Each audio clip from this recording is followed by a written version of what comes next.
In the journey of life, we are all walking toward one destination, old age. But reaching that stage with peace, strength, and dignity there is a quiet betrayal happening every day in the body of the man or woman who postpones movement, ignores warning signs, and treats rest as a reward instead of a necessity. The body whispers before it screams, but most people do not listen. They ignore the stiffness in their back, the shortness of breath when climbing stairs, the fatigue that greets them in the morning. They dismiss these as normal signs of aging, not realizing that aging is not what breaks you, it's neglect. Your body is not separate from your mind, your energy, or your spirit. It is the temple, the container, the only vehicle you have in this lifetime to carry your thoughts, your dreams, and your will.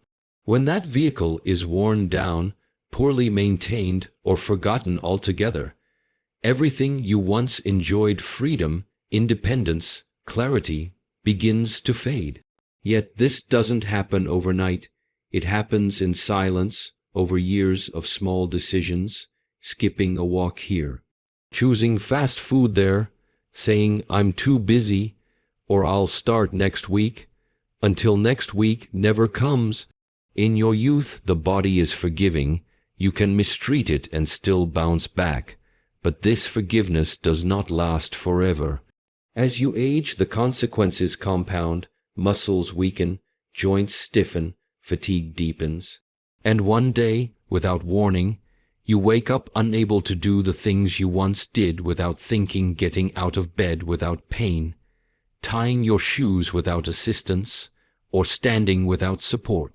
By then, it's not about looking good, it's about functioning, it's about survival. One of the greatest mistakes people make is believing that physical health is only for the young. They see exercise as vanity, not necessity. But the truth is, the older you get, the more essential it becomes. Movement is life. Stillness is decay. The body thrives on resistance, on breath, on flow. When you stop moving, you don't just lose muscle, you lose vitality. You lose balance, you lose confidence, and once confidence goes, fear enters, fear of falling, fear of injury, fear of doing what once came naturally. That fear becomes the cage that keeps you from living fully. In the Shaolin tradition, we do not train to impress. We train to remain functional, flexible, focused. We do not train to look strong, but to be strong for life, because we know that when the body breaks, the spirit struggles to fly. A strong body is not just about lifting weights or doing martial arts. It's about being able to breathe deeply, to walk long distances without pain, to sit in silence without stiffness, to wake up energized, and to sleep without pills. These are not luxuries, they are your birth, right? If you protect them. The modern world, however, has taught people to be passive, to sit for hours in front of screens, to treat pain with pills instead of prevention, to believe that health is something a doctor gives you, not something you build daily with discipline and awareness. But the truth is, doctors can treat symptoms. They cannot restore what years of neglect have taken away. Only you can do that through consistency, through care, through conscious living. Don't wait for a diagnosis to start respecting your body. Don't wait for a heart attack to realize you need to move. Don't wait for old age to tell you that you've run out of time. Begin now, move daily, stretch your body as if you are unwinding years of stiffness, because you are. Breathe deeply, not just to fill your lungs, but to clear your mind. Eat not just for taste, but for nourishment. Rest, not as an escape, but as a ritual to restore energy. These are simple acts, but they are sacred. Because the body responds to care, it heals, it strengthens, it adapts, but it needs your attention. There is no retirement from your health. There is no pause button. You carry your decisions into old age, whether you like it or not. Every soda, every skipped workout, every sleepless night is remembered, and every walk taken, every clean meal eaten, every moment of stillness practiced, these too are remembered. The body records everything, so the question is not whether you're aging, the question is whether you're preparing for it. In the end, old age is not the enemy, it is a mirror. It shows you how well you have lived, how wisely you have cared, and how deeply you have respected your own life. A body that is strong in old age is not a gift of luck. It is the result of many days of showing up, even when you didn't feel like it. It is proof that you didn't just live, but that you lived consciously. Let that be your goal, not just to grow old, but to grow old with strength, with grace, and with power. Not to reach your final years in pain and regret, but in peace and pride. You are not powerless. You are not too late. The time to care for your future self is now. Your body is waiting. Listen before it screams. There is a kind of weight that doesn't show up on the scale. It's not carried in your hands, and yet it's heavier than iron. It lives in your chest, in your breath, in the tension of your shoulders. It shows up in silence, in restless sleep, in the quiet moments when you're alone. This is emotional baggage, unspoken pain, unresolved trauma, hidden resentment, and memories that have not been fully felt or released. It is the unseen force that slowly ages the soul long before the body grows old. Most people go through life collecting pain. A betrayal here, a childhood wound there, harsh words that were never forgotten, losses that were never grieved, emotions that were never expressed. Over time, these experiences don't just disappear. They don't dissolve with time. Time does not heal. It hides, it buries, and what is buried alive eventually finds a way to surface. Maybe in the form of anxiety, bitterness, distance, or illness. Maybe in the form of a quiet sadness that never leaves. And if left unchecked, these emotions follow us into old age like shadows that grow darker with each passing year. You cannot walk into peace with your heart filled with war, and yet many people carry inner battles they've never confronted. Some were told as children to be strong and move on without being taught how to actually process pain. Others were taught that vulnerability was weakness, and so they built walls instead of bridges. But the walls that protect you from hurt also keep you from healing. And over time, those walls become prisons, places where your heart cannot breathe freely. In old age, what you've suppressed will demand to be seen. The pace of life slows, distractions fade, and what remains is the truth. This is why so many elderly people speak of regret, not always for things they did, but for the things they never faced. The apologies they never gave, the forgiveness they withheld, the words they swallowed, the relationships they let die in silence. These emotional weights grow heavier with time, not lighter. Carrying emotional baggage is like walking through life with a backpack full of stones. Each stone is a memory, a moment, a wound. Some were placed there by others, some you picked up yourself. But no one else can carry them for you, and no one else can take them away. Healing is your responsibility. It is not easy, it is not quick, but it is necessary. You heal by turning inward, by facing the parts of yourself you've been avoiding. You sit with the pain, you let it speak, you cry if the tears come, you scream if you must, but you feel. Because feeling is the path to release. You do not heal by pretending, you heal by being honest, with yourself first, then with others. Forgiveness is one of the most misunderstood powers in the world. It is not about letting someone off the hook. It's about unhooking yourself from the pain. It is not saying what happened was okay. It is saying, I will no longer let this define me.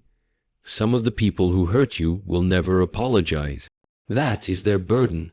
but carrying their mistake as your pain that becomes your burden.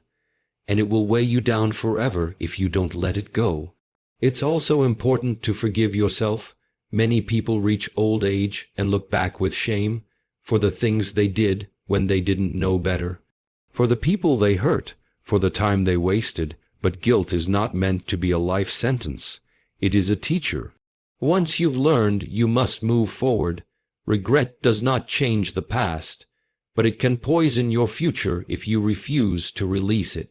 Healing emotionally is not a one-time act. It's a daily practice. It's choosing to check in with yourself, to ask, what am I still holding? What am I avoiding? Who do I need to speak with? What part of me needs love today? It's not always dramatic.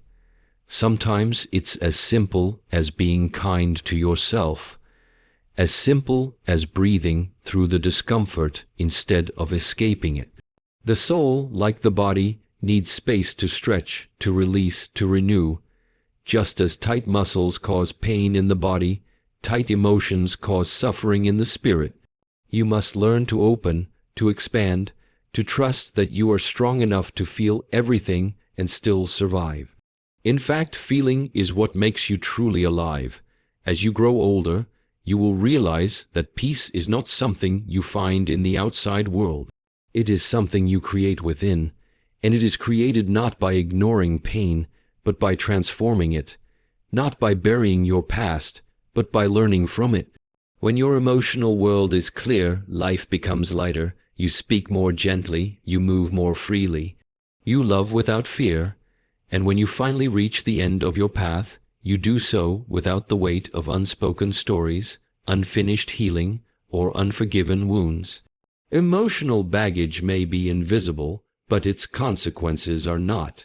It steals joy, poisons relationships, and hardens the heart. But the good news is, it's never too late to release it. The moment you choose to feel, you begin to heal. And every step you take toward emotional freedom is a gift to your future self. Old age does not have to be a time of bitterness, loneliness, or regret. It can be a season of peace, reflection, and lightness, but only if you do the inner work now. The lighter the soul, the more gracefully it ages. So choose to let go, not just for others but for you, because your soul was never meant to carry so much pain, was meant to fly. Time is the only thing you truly own, and yet it is the first thing most people waste. Unlike money, you cannot earn more of it. Unlike material things, you cannot store it. Once a moment is gone, it is gone forever. And the most tragic part is that people do not realize the value of time until they are looking back, filled with regret, wondering how so much of it was lost without meaning. You don't wake up one day old and filled with sorrow by accident. You arrive there slowly through 1,000 small distractions, unconscious choices, and the quiet habit of postponing life. Distraction has become a lifestyle. Entire years are lost in front of screens, in mindless scrolling, in chasing pleasure that gives no lasting peace. The modern world is designed to steal your attention not with force, but with convenience. You are shown comfort and convinced it is rest. You are shown entertainment and told it is joy, but these are illusions. Real rest comes from inner stillness.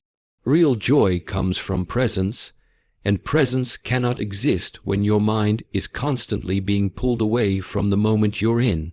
So many people say they don't have time, no time to meditate, no time to exercise, no time to read, to heal, to call a loved one, to pursue a dream. But the truth is, it's not that they don't have time, it's that they're giving their time away without realizing it. 10 minutes of mindless scrolling becomes an hour. A weekend of just relaxing becomes months of doing nothing that matters. And one day you wake up and realize years have passed, not with purpose, but with distraction. In youth, you feel like time is endless. There's always tomorrow, always another chance, but this illusion fades. You begin to notice the change in your face, in your energy, in your motivation.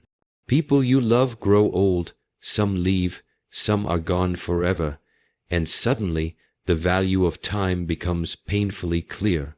You start to understand that every minute you gave away to meaningless things was a piece of your life you'll never get back. The danger is not in resting. Rest is essential. The danger is in unconscious living, moving through your days in a fog, without direction, without awareness. When you live like that, you're not truly alive.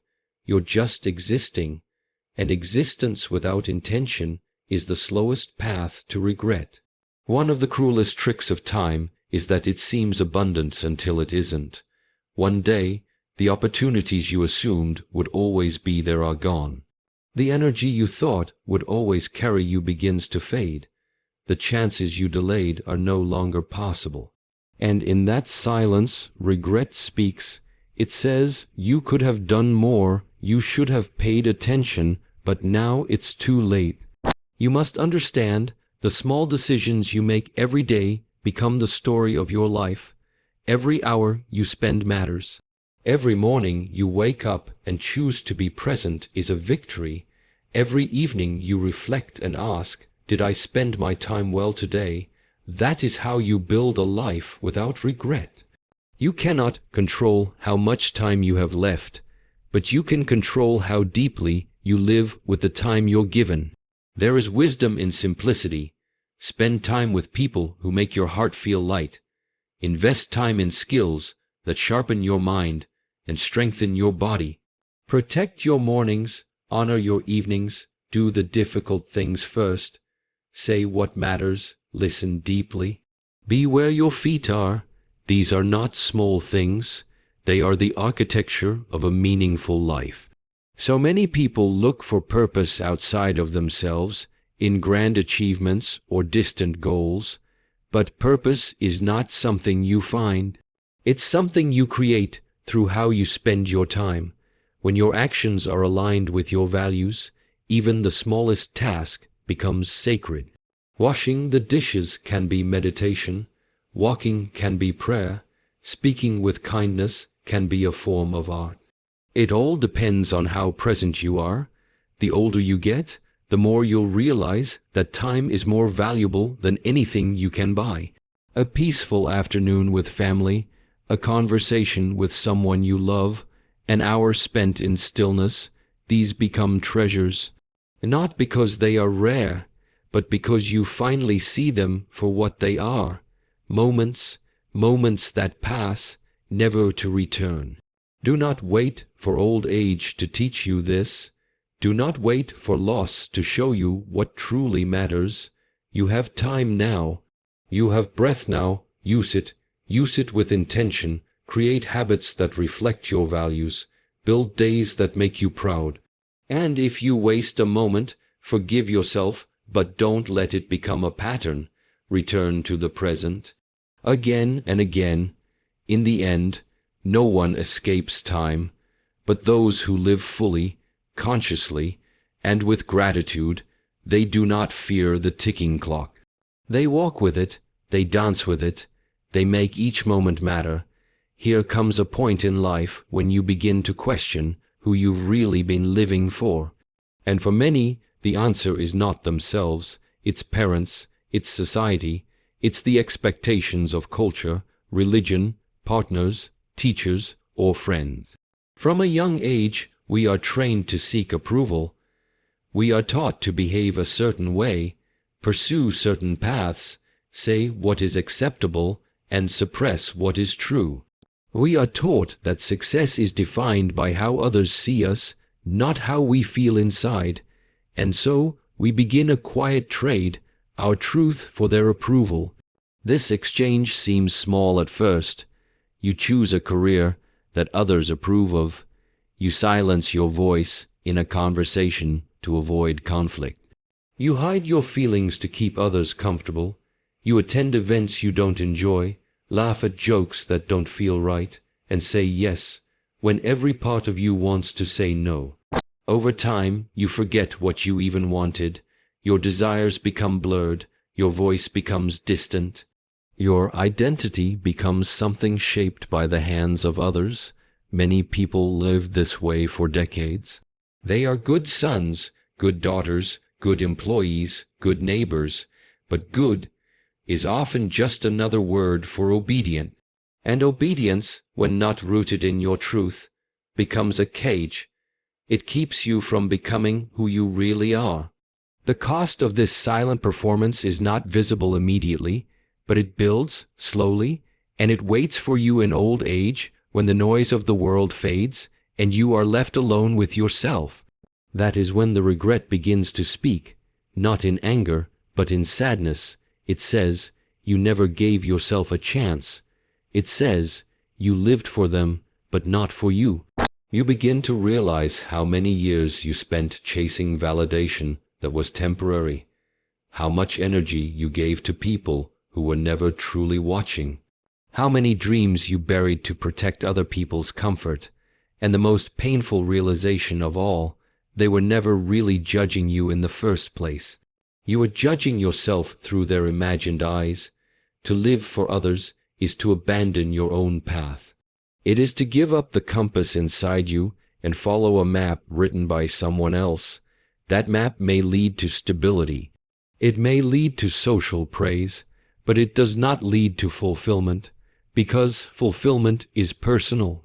It comes from alignment, from knowing that what you think, feel, and do are in harmony.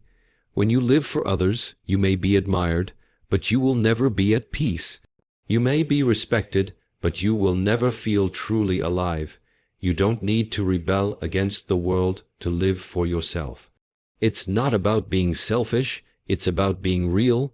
It's about honoring your boundaries, speaking your truth, choosing your path, even when it's not popular, and most of all, it's about accepting that not everyone will understand you, and that's okay.